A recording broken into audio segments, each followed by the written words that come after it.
Thank you.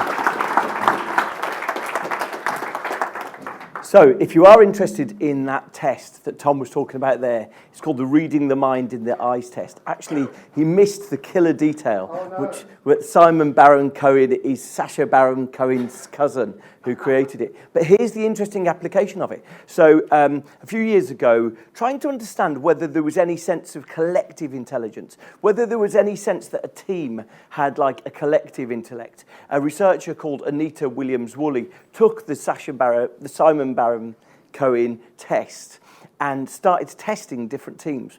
And she observed them doing memory puzzles, doing problem solving, all manner of logistical problems. She discovered there were two things that determined the collective intelligence of teams. So number one, she could measure the collective intelligence of teams. It seemed genuinely that the sum of the parts was more than the individual components. But the two things that determined the collective intelligence of teams, number one, were the performance in the Reading the Mind in the Eyes test. Fascinating. The second thing, and you might be upset about this, was the number of women in the group. Groups of over 50% females did better than groups that were under 50% female. That's really interesting, right? And 100% of females wasn't as good as just having a majority of females. Really interesting. She actually went in and looked at it, and she decided that the reason why female-skewed groups do better is because they perform better in that test. So it's almost like women start with that balance of empathy. Women start with that, and that appears to be one of the things that helps determine how we read each other in rooms. Anyway, an aside, but I think that's a fascinating piece of work. But I'm going to talk a little bit about fixing workplace culture and coming from the perspective of trying to bring innovation back into our workplaces, how we can improve the operating system of the way we work. One of the challenges of when you look into this, I found myself in a situation about 3 or 4 years ago at Twitter where the London office had been heralded as our best office, most productive, most innovative, and then somewhere along the way something went wrong. And about 3 years ago, this time of year, I was looking at a 40% employee turnover. People were leaving with no job to go to. Something that had been working well had somehow gone awry. And that's why I started doing a podcast. It was a process of, I'm going to fix this because I'm going to go back to being a highly productive environment. The issue is when you start thinking about how can I improve workplace culture, there's a lot of misdirection. And we often find ourselves sort of going down wormholes of thinking, oh, right, if I'm going to create an effective creative culture, I need to be building slides. I need to be, what smoothies am I providing each morning?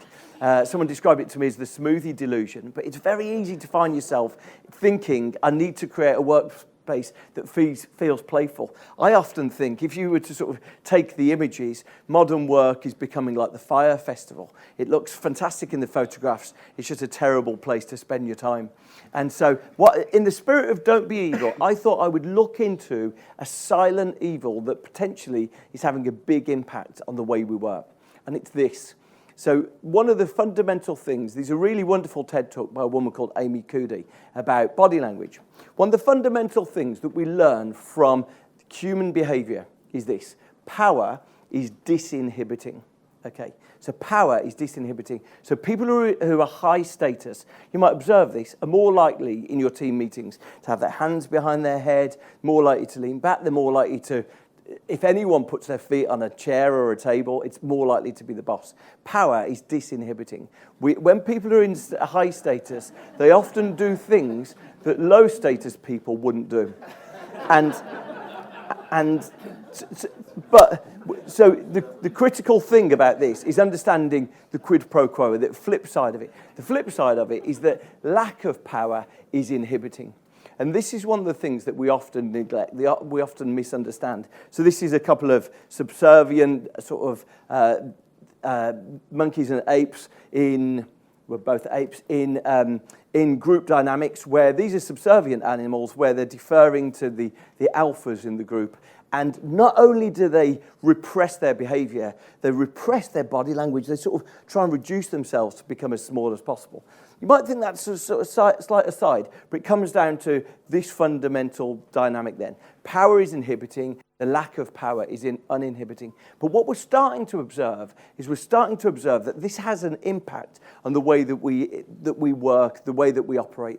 Specifically, we're starting to sort of observe that repressing our feelings has an impact. It leads to sort of a depressive outcome. Then you might say, well, where does this happen? Well, let me give you a few examples. As Brits, we find ourselves, on average, doing 16 hours a week of meetings. In fact, Harvard Business Review said that the average manager globally spends 23 hours a week in meetings. I don't know, you're saying higher or lower than that, but the burden of meetings is higher. So the burden of meetings is one of the examples of modern day, almost invisible repression, where we find ourselves suppressing what we're thinking and trying to behave in a controlled way. Here's one of the bizarre things, is that controlled behavior, moderating our appearance, actually is far more exhausting than we give it credit. It's an act of subjugating our emotions. It's an act of becoming a beta animal in the group. And it seems to have a big impact on our well-being, on our sense of happiness. When people have got a high burden of meetings, they often report feeling exhausted. In fact, one of the things that you can directly measure is that if people do a large volume of meetings, generally one of the things that directly we can measure is that their weekends are measurably worse. That's sad, isn't it? That we imagine that we can compartmentalize these things, but they seem to have a big impact on the overall impact of our work. And here's the way that it has an overall measurable impact. So you've probably seen the Gallup Workforce Survey. Gallup Workforce Survey produces global figures of how engaged people are at work. And the fact that people are finding themselves repressing their emotions, repressing their feelings, pretending to pay attention in meetings, that's what we do broadly, isn't it? Pretend to pay. Here's the strange thing about meetings, is that if you're aware of FOMO, the fear of missing out, it's got absolutely nothing on FOMO, which is the fear of missing out of meetings. And let me describe to you when you'll observe FOMO. You'll see FOMO when you hear that 5 of your colleagues are having a meeting with the big boss and you're not going to it. And immediately it produces like a sweaty palm response. It's like, hang on, should I be in this meeting? Should I be attending to this? If we only knew, however, that... I always imagine that if we transported a child into our brains and we showed a child how much time we were spending in meetings and yet how little of that time we're actually paying attention, it seems like this remarkable trade-off. So here's the thing. We've got FOMO. We want to be in meetings that we're not in. Every meeting we're in, we think is dog shit. It's sort of this sort of weird trade-off where it's consuming our time. And the end result of it is this, is that workplace engagement is incredibly low. I often find myself thinking, looking at this stat's significantly lower than the US engagement. The only redeeming factor is that it's not the lowest in the world. The lowest in the world is the French workforce. 3% of the French workforce are engaged in their jobs. And it broadly correlates with hierarchy. It broadly correlates with the more hierarchical organizations, the less people feel engaged. The more that people feel like they can't get something done themselves, the less engaged they feel. And it comes down to this fundamental thing that seems to determine the level of engagement we have in our jobs is our ability to feel like we can get things done. The experience of work for a lot of people is increasingly that they sit in open plan offices. The only thing that we accomplish when we move to open plan broadly is the thing that goes up the most is people hate their colleagues. That goes up 74%.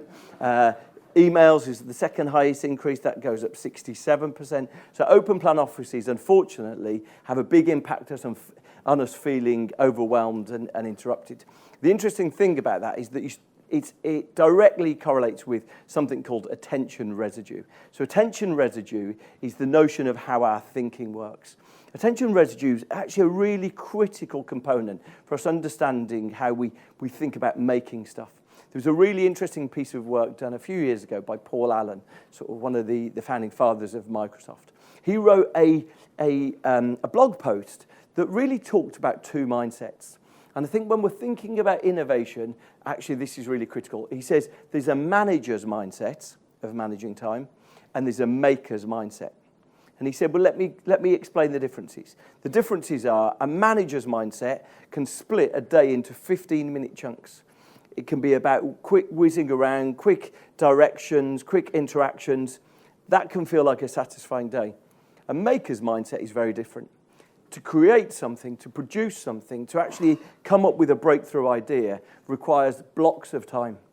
And he said, here's the challenge with trying to merge makers and managers' mindsets, is that quite often we find that if you take a maker's mindset and you have 4 hours of solid work and you put a 30-minute meeting in it, you don't interrupt that, you destroy it. You destroy that block of cognition. And that's one of the challenges. So it's called attention residue.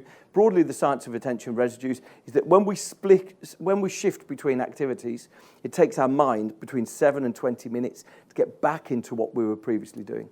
And I think this is one of the mistakes that we often make. We often misunderstand the way that our brains work and the cognition process. So I think, look, these are the two critical things, and I'm going to explain how we've taken practical steps to work with these and to implement these. First thing is understanding the need for humans to feel connected. This is really critical. It's often the thing that we neglect. Human beings, far more than we ever want to acknowledge, have got a desire to feel a connection with people around them. Ways that we can observe this: workforces that go fully remote often report initially there are big surges in productivity, but that very quickly dissipates. And what people generally observe afterwards is they say, I don't feel connected to my colleagues, I don't feel part of something. There was a really interesting experiment conducted by Best Buy, the equivalent, the US equivalent of PC World, conducted a few years ago, called the results-only work environment. Complete autonomy, almost anarchistic. They allowed all of their office workers, all of their head office workers, over 1,000 workers, to work in whatever way they wanted. Total autonomy. They were allowed to work from whatever location they wanted. They could work whatever hours they wanted, but they were given clear tasks of what they were meant to accomplish.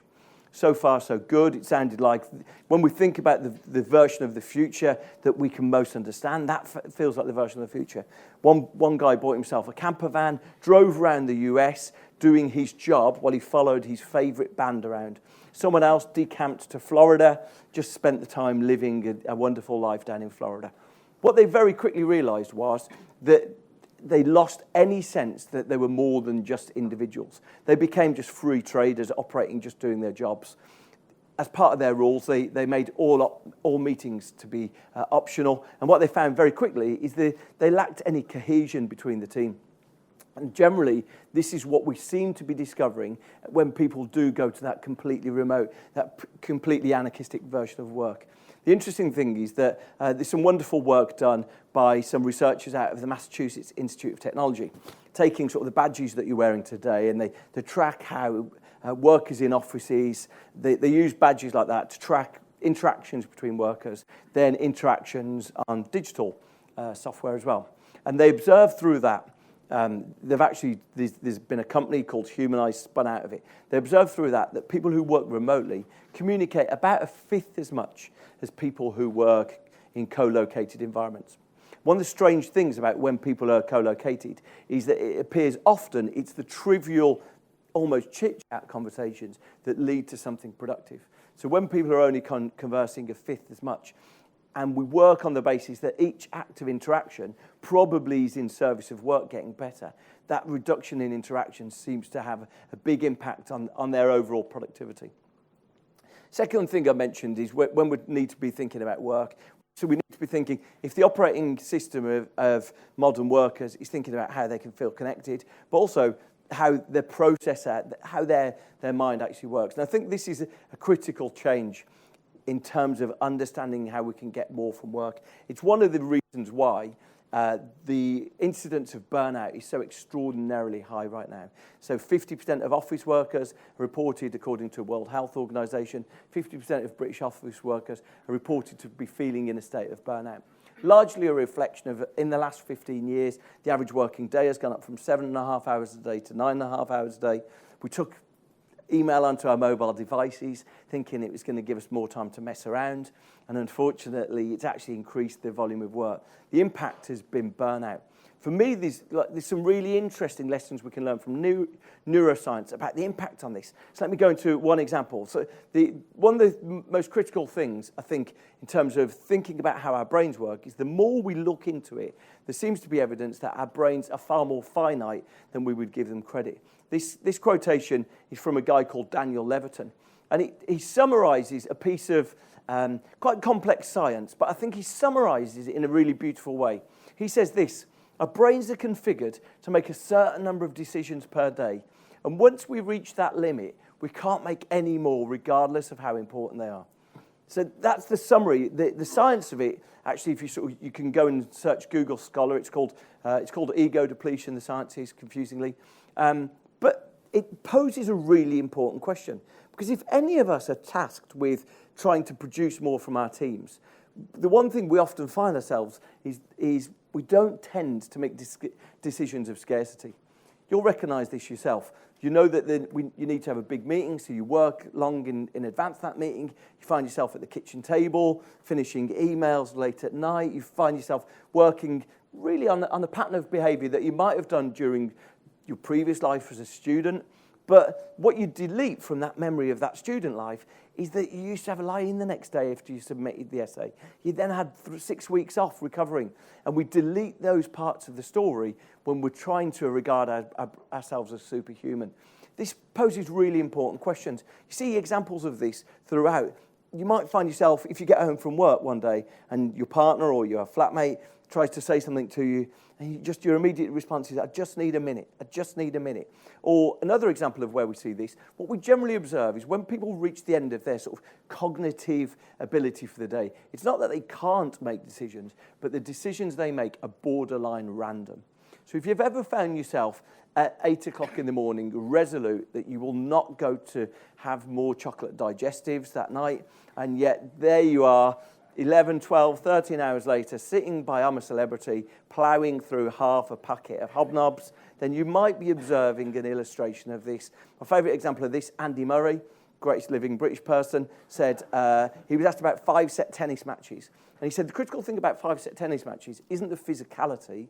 He said at the end of 5 sets of tennis, you find yourself, after every second of tennis involves hundreds of decisions, at the end of 5 sets, you find yourself making very random decisions.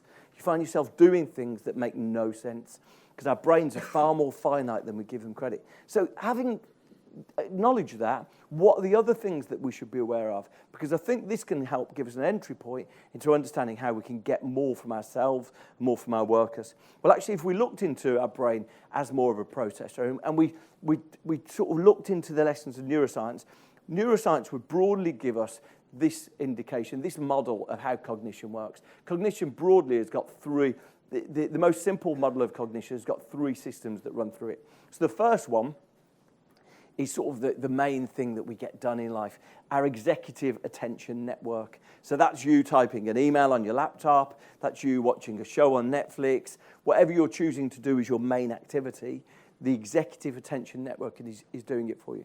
But you'll be aware that at any time that you're typing an email on your phone or any time you're doing one of those things, you've also got a broad focus on the room you're in. Right now, you're aware of what's going on in here. So if suddenly a wall fell or if something happened to it, your mind is aware of it. And that's called the salience network. But the interesting thing is the third network. The reason why I think we can often neglect this is the default mode or the default network. Largely, when you watch people in a brain scanner in a state that we would describe as the default mode, you ask them what they're experiencing and they'll describe, I was a million miles away, nothing, I wasn't thinking about anything. It's largely in a state of being unfocused. And the reason why it's especially relevant is because I'd ask you, as we're in a room today thinking about innovation, I'd ask you next time you have a good idea to note down what you were doing when you had it. Because I suspect, like a lot of people, when you have your best ideas, won't be when you're in that executive attention state. It won't be when you're sort of staring into your laptop, trying to summon up a good idea. But you'll have a good idea probably in a state which is far closer to that default mode, far closer to a state of drifting off, boredom, distraction. Someone said to me, when I was talking about this, someone said, absolutely, I have all my ideas when I'm walking my dog. Someone else said, yeah, I get my ideas staring out the window of the train. Charles Dickens, he used to get his ideas. He used to walk for 4 hours a day. He used to walk 10 miles every day. Just he would go and walk and walk and walk and walk. That was where all his imagination came from. My favourite example of it is the guy who wrote the Social Network film, he wrote Moneyball, he wrote the West Wing TV show, a guy called Aaron Sorkin, very famous for sort of witty, sparky dialogue in his films. He realised, obviously sort of trying to produce good scripts that'll get bought all the time, he realised he was having his best ideas, not while he was staring into his laptop screen, but while he was in the shower. He had a shower installed in the corner of his office. He says he has 6 to 8 showers a day. Right, that's interesting, isn't it? Okay, so so here's the critical thing. Number one, our brains are far more finite than we admit. Number two, it seems like being in a state of unfocused, dare I say, boredom, actually is far more productive than we give it credit. I wonder if, I had someone say this to me last week. They said, you know what, I have all my best ideas. You've asked me to think about when I have my ideas. I have all my best ideas when I'm on holiday.